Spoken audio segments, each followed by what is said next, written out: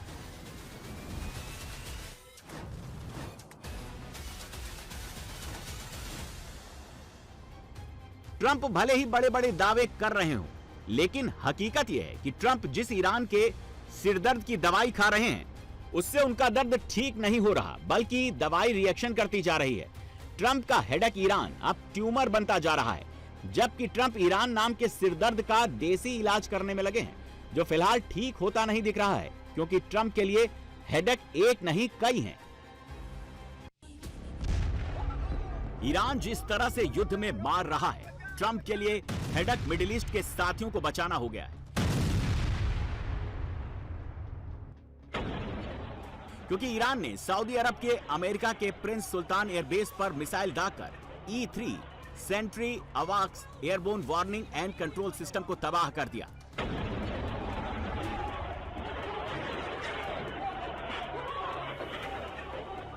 Iran के Islamic revolutionary guard corps IRGC ने दावा किया कि दुबई में भी उसने अमेरिकी बेस को ठिकाना बनाया, जहां 500 से ज्यादा अमेरिकी सैनिक तैनात थे। कुवैत के अंतर्राष्ट्रीय हवाई अड्डे पर कई ईरानी ड्रोन गिरे हैं, जिसमें एयरपोर्ट का रडार सिस्टम को नुकसान पहुंचा है।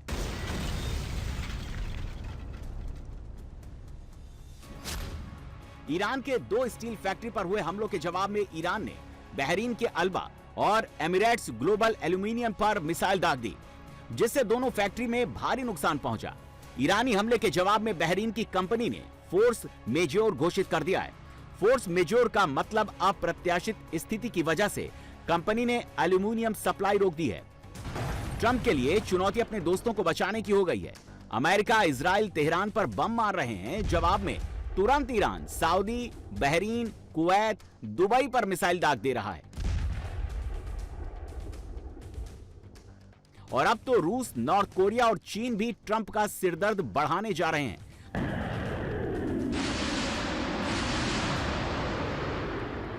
अगर यूक्रेन के राष्ट्रपति जेलेंस्की की माने तो रूस ईरान को बैकडोर से पूरी मदद कर रहा है। रूसी सैटेलाइट तस्वीरों के इस्तेमाल के कारण ईरान ने सटीक हमले किए।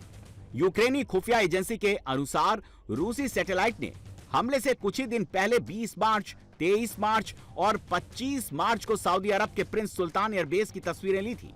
26 मार्च को ईरान ने प्रिंस सुल्तान एयरबेस पर हमला किया, जहां अमेरिकी और सऊदी दोनों सेनाएं तैनात हैं। ईरान ने बेस पर 6 बैलिस्टिक मिसाइलें और 29 ड्रोन दागे थे।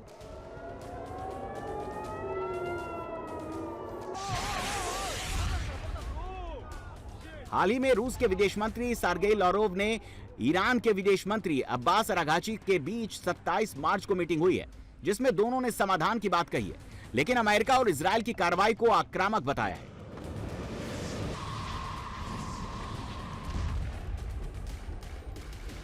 उधर नॉर्थ कोरिया के तानाशाह किम जोंग यून युद्ध के बीच लगातार मिसाइल की टेस्टिंग कर रहे हैं और नए नए हथियार निकाल रहे हैं।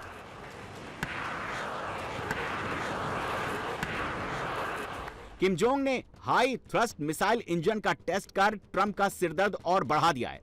उत्तर कोरिया के इस नए इंजन का अधिकतम थ्रस्ट 2500 किलोटन है, जो अमेरिका तक मार कर सकता है। ट्रंप के लिए हेडेक सिर्फ ये नहीं, ट्रंप के लिए सबसे बड़ा हेडेक तो उनके घर में उठ रहा है। 28 मार्च को पूरे अमेरिका में नो किंग्स नाम से प्रदर्शन हुआ। प्रदर्शनकारियों ने डोनाल्ड ट्रंप की नीतियों के खिलाफ देशव्यापी रैलियां की।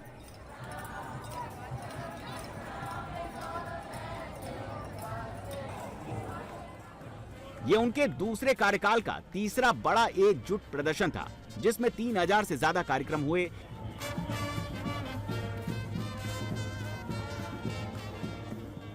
कैलिफोर्निया से वॉशिंगटन डीसी तक लाखों लोग सड़क पर उतरे। ये सभी ट्रंप की नीतियों से नाराज हैं। आरोप है कि ट्रंप विनाशकारी युद्ध में अमेरिकियों को खतरे में डाल रहे हैं, जिसका बोझ अमेरिकियों पर भी पड़ रहा है।